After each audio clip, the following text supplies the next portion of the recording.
This is something I always cover in the puppy class from as early as possible, because you want your dog to be comfortable with being handled, looked over, checked for anything.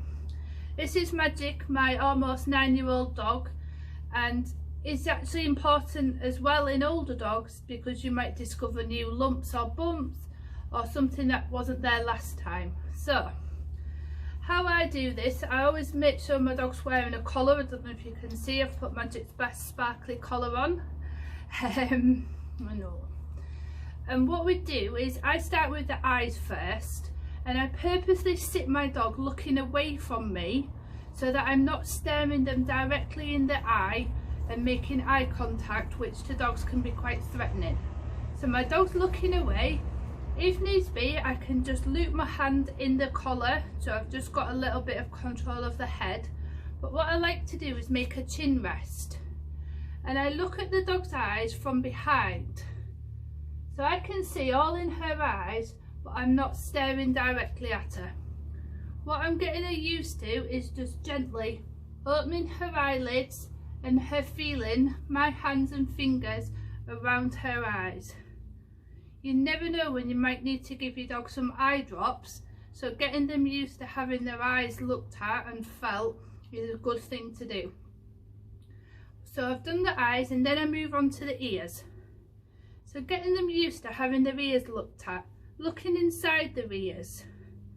Remember that dogs have 2 ears, so check both sides. Have a little feel and just a rub around the outside of their ears. Get them used to that. Get them used to having their ears squidged and massaged.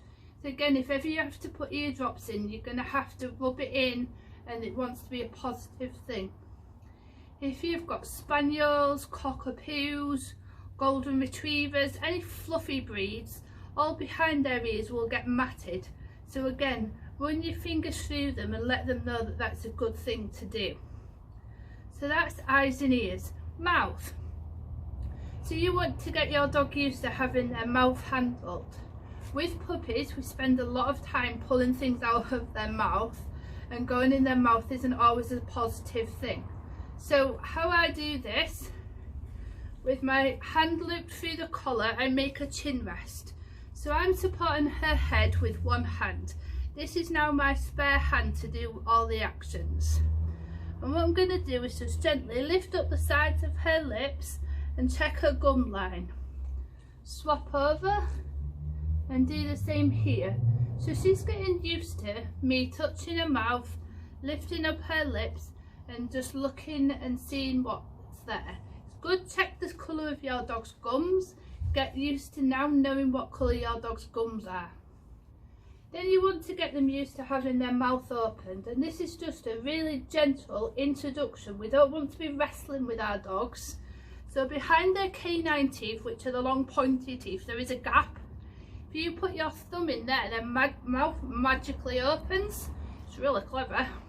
So get them used to just having their mouth opened and just gently looking inside. We're not writhing about and wrestling with a great white shark. We're just literally open and look inside. Look for any sticks that might be in there, broken teeth, poorly coloured gums, anything. It's a good way to check if your dog is okay. So that's all the head end, and give them a good stroke and lots of fuzz. If you've got a dog that's resisting, you can give them a treat, let them eat something out of your hand while you're doing this. We want to make this a positive association. Feet. A lot of dogs don't like their feet being touched, and definitely don't like their claws being cut. So before anything bad happens to them, get them used to having their feet touched. So pick up their feet, support their weight, and just run your fingers through their toes. Feel their pads, feel in between their toes.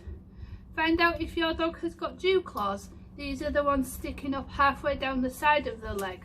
Some dogs have them on the front, some dogs have them on the back, some dogs don't have any. So again, your Cockapoos, your curly coated breeds, fluffy dogs, these dew claws can get hidden in with all their fur. So find out now if your dog has got them, so at least you know what to be looking out for. So check all the feet. Always supporting the dog's weight, so you're making it as pleasant as possible. With their back feet, I generally get my dog to lay down. Magic down. Good. And Magic does her whole roll over because she likes this. Pick up their back feet, and again, just check through their claws. Some dogs will have tickly back feet. Magic had a cruciate operation last year, so her leg can be a bit sensitive, so we're always gentle and mindful of that. If you can get your dog to lie down, run your hand all through their body, through their coat, through their ribs, everything, feeling for lumps, bumps, ticks, anything that wasn't there last time. Good girl. Make it a positive experience. Let them enjoy it. Don't force them to do anything that they don't want to do, but make it pleasant for them. Feed up. Good girl. If your dog has got a tail, which most dogs these days have a tail, can we stand? Good girl. Get them used to running your hand down to the tip of their tail. It's not something we maybe do often, but just get them used to having their tail handled. Also as well, with the scruff of the neck, if I can just gently move Magic so you can see this one, get them just used to, for a few seconds, having their scruff held. This is where they're going to have their injections, so again it makes it everything more pleasant if they know that that's not a bad thing, it's something positive. And that, everybody, is how to examine your dog, whether it's for a puppy for the first time or for an adult dog just doing a little bit of a health check. Thanks everyone.